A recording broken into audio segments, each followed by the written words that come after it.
रहस्यमयी और डरावनी कहानी।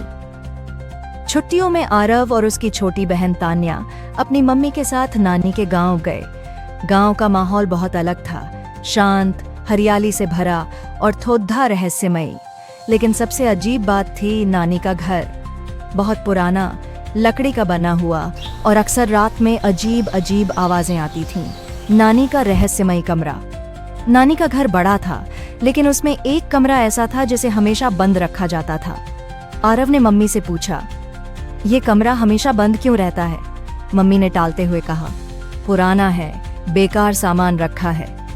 लेकिन तान्या को शक हुआ। रात को जब सब सो गए तो दोनों भाई बहन चुपके से उस कमरे के पास गए। दरवाजा खुद ब खुद चर्र चर्र करता हुआ थोड़ा खुला। अंदर घुप्प अंधेरा था, लेकिन एक लालटेन की हल्की रोशनी से कुछ पुरानी चीजें दिखाई दे रही थी। आत्मा की पुकार। अचानक एक ठंडी हवा चली और एक धीमी आवाज आई, मेरा हार, मुझे मेरा हार चाहिए।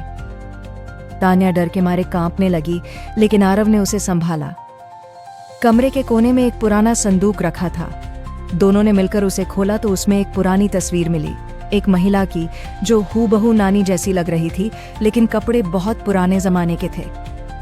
पीछे लिखा था, सावित्री मेरी जुड़वां बहन, जो इस घर में खो गई सच्चाई का पर्दाफाश। अगली सुबह आरव ने नानी से इस बारे में पूछा। नानी कुछ देर चुप रही, फिर धीरे से बोली, हाँ, मेरी जुड़वां बहन सावित्री एक रात अचानक गायब हो गई थी। उसने मुझसे वादा किया था कि वो अपना मोती वाला हार हमेशा संभाल कर रखेगी, लेकिन वो कभी लौटी ही नहीं। तान्या बोली, शायद उसकी आत्मा अभी भी उस हार की तलाश कर रही है। आत्मा को मुक्ति। आरव और तान्या ने मिलकर उस कमरे की हर जगह तलाश की। आखिरकार एक दीवार की दरार के पीछे वो मोती वाला हार मिल गया। उन्होंने वो हार उस कमरे में तस्वीर के नीचे रख दिया। रात को अचानक कमरे में तेज रोशनी हुई और सावित्री की आत्मा प्रकट हुई।